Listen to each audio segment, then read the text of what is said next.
What if there was an AI stock so good that it was Nvidia's largest public position? And what if this AI company more than doubled their revenues year over year? Oh yeah, and what if the stock just crashed by almost 40% over the last 2 weeks? Buying that stock would be a great way to get rich without getting lucky. Your time is valuable, so let's get right into it. First things first, I'm not here to hold you hostage. This video is all about CoreWeave, ticker symbol CRWV.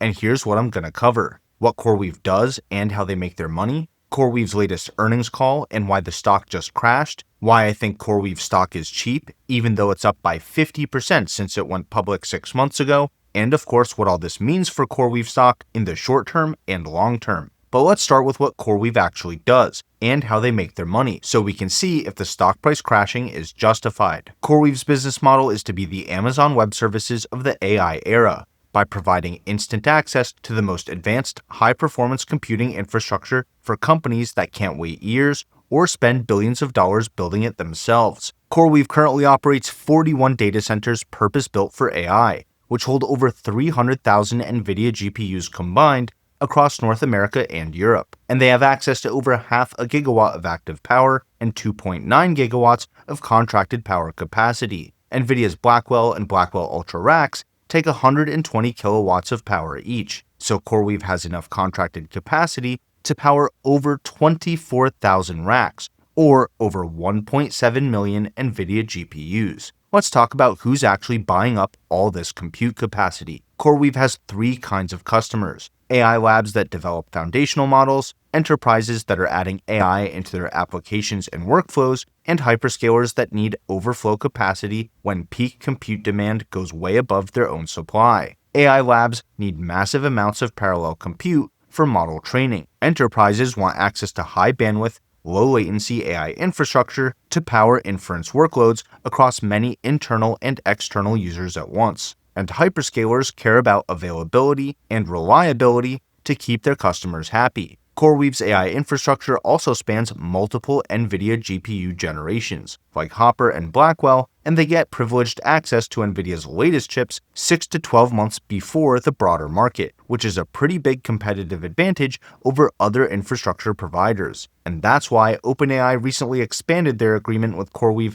by up to $6.5 billion this past quarter, bringing their total partnership to over $22 billion in value. These deals provide OpenAI with dedicated compute capacity for training and deploying their latest AI models, including reasoning models like GPT-5. Reasoning models use a lot more compute during inference as they break complex problems down into steps, write snippets of code to solve harder problems, or even call more specialized models to solve problems using a mixture of experts approach. CoreWeave also has around $10 billion of total deal value with Microsoft to support Azure's training, inference, and other AI services like Bing AI and GitHub Copilot as they continue to scale. Microsoft accounted for 62% of CoreWeave's total revenue in 2024, and around 35% in 2025. As an investor, one of the risks I look for is customer concentration. If too much of a company's revenue comes from just a few clients, then losing even one of them could be catastrophic. But one way to lower that risk is to land more massive customers. Just over a month ago, Meta Platforms made a $14.2 billion deal with CoreWeave to provide dedicated compute clusters for training and running Llama, as well as scaling Meta's overall AI infrastructure from now through 2031. And a month before that, CoreWeave and NVIDIA formalized their $6.3 billion partnership, where NVIDIA will purchase any unsold cloud computing capacity from CoreWeave through April of 2032, so that they can use it for their own AI labs, experiments, developers, and customers who need quick access to large GPU clusters with NVIDIA's CUDA and software ecosystems. But now, let me tell you something that will put you ahead of almost every Wall Street analyst covering this stock. CoreWeave's real value isn't just in their capacity, since hyperscalers have that too. It's in their reliability. Just like we have regular power plants to handle the grid's baseline electricity demand, and peaker plants for high demand, like on hot summer days when everyone's air conditioning turns on all at once, the same is true for data centers.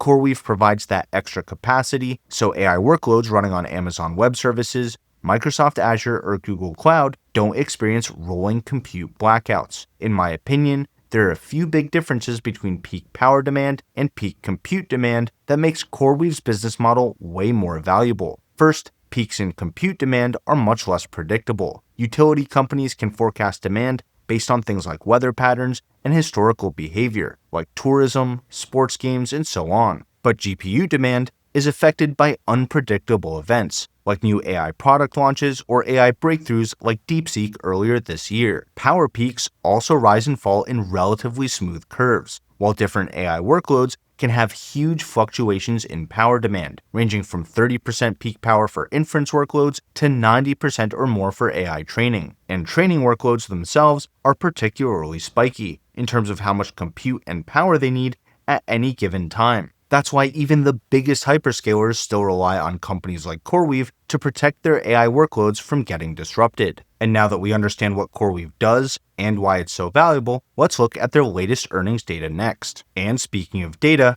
I found out that over 100 online data brokers were selling my personal data, and they might be selling yours too. That's why I joined Delete Me, the sponsor of this video. Delete Me is a hands-free subscription service that will remove your personal information from hundreds of online data brokers. You just sign up, enter your information, and let their experts get to work. They've reviewed over 53,000 listings for me so far, saving me countless hours and headaches. After 7 days, you get a privacy report showing everything they've done. I've been with Delete Me for years now, so I just got my 13th report. And these data brokers had way more than just my personal information. They had my wife's and my entire family's too. But here's the best part. They'll keep scanning these websites even after they remove my data, and I get my own privacy advisor if I want to talk to a real person and make a custom removal request. So if you care about your data and your family's privacy, you can get 20% off any consumer plan with my code SYMBOL20 by going to joindeleteme.com/symbol20 or with my link in the description. And a big thank you to Delete Me for supporting the channel and keeping my family's data safe. Alright, let's look at CoreWeave's latest earnings data next. CoreWeave reported record revenues of $1.36 billion for the quarter, which is up 134% year over year. But the special thing about CoreWeave isn't just their revenue growth, it's their revenue backlog, which just reached $55 billion, which is almost 4 times bigger than it was this time last year. That growth is largely driven by their massive multi-year contracts with OpenAI, Microsoft, Meta Platforms, and nvidia that I just covered. 40% of CoreWeave's backlog is for 2-year contracts. Another 40% are between 2 and 4 years, and the final 20% are 4 years or longer. Let me point out 2 important things about this massive backlog. First, I think this creates a win-win-win situation where CoreWeave's customers get guaranteed and reliable compute capacity. CoreWeave gets predictable recurring revenue, and CoreWeave's shareholders get clear visibility into their future growth for years in advance. And second, this is why I think CoreWeave is so undervalued today. CoreWeave has $55 billion worth of committed revenue, but their current market cap is only $43 billion. Name one other publicly traded company growing revenues by triple digits year over year with a backlog of guaranteed business worth 25% more than the entire company itself. This is what I mean when I say get in early, but part of being an early investor in any company is understanding the risks. So let's talk about that next. CoreWeave spent $1.9 billion in capital expenditures this past quarter, which is almost 50% more than they made. That led to a $110 million net loss for the quarter, which is one reason the stock is down after earnings. Their operating margins also collapsed from 20% last year to 4% this year after issuing $144 million in stock-based compensation. CoreWeave's total stock-based compensation went up by 19x year over year. But in my opinion, the 2 biggest reasons for the stock crashing are both out of CoreWeave's control. First, CoreWeave decreased their overall 2025 revenue guidance by 3%. Since the year is almost over, that actually implies around 9% lower expectations for quarter 4. But that revision was caused by construction delays at a single data center out of the 41 data centers CoreWeave controls, and they expect the issue to be fully resolved by quarter 1. In my opinion, this sounds like a one-off delay and not something systemic that investors should be worried about over the long term. The second reason is a little more nuanced, Michael Burry is famous for predicting the global financial crisis and shorting the US housing market before it collapsed in 2008. And just last week, he bet over $1 billion that AI will be the next bubble to pop. One of Burry's biggest arguments for the AI bubble is that major cloud and AI infrastructure companies are underreporting the depreciation of their assets by saying that AI chips will have longer useful lifespans, so that they can spread their depreciation costs out over longer periods of time to boost their earnings. By his estimates, this accounting tactic would understate depreciation costs by about $176 billion across the industry, and companies like Meta Platforms and Oracle could be overstating their profits by 21 to 27% respectively. Look, I'm not going to sit here and pretend that I'm smarter than Michael Burry, but if you've been watching this channel for a while, you might remember when I covered something called TensorRT LLM. Don't worry, I'll break it down for you. Back in 2023, nvidia came out with an open source software package called TensorRT LLM, which literally doubled the inference performance for large language models running on NVIDIA's GPUs. That meant the hundreds of thousands of Hopper H100 GPUs bought by these same exact companies, Amazon, Microsoft, Google, and Meta Platforms, got twice as good at running large language models overnight thanks to this software update. But NVIDIA's hardware and software ecosystems are designed to be backward compatible, so the same software package also works on the Ampere A100s, which predate the H100s, and it also works on their current generation of Blackwell GPUs. In my opinion, this is a clear example of older chips having their useful lifespan extended by a software update, which means they can reasonably be depreciated over longer periods of time. For example, if we're following Moore's law, which says that computer chips get roughly 2 times better every 2 years, and TensorRT LLM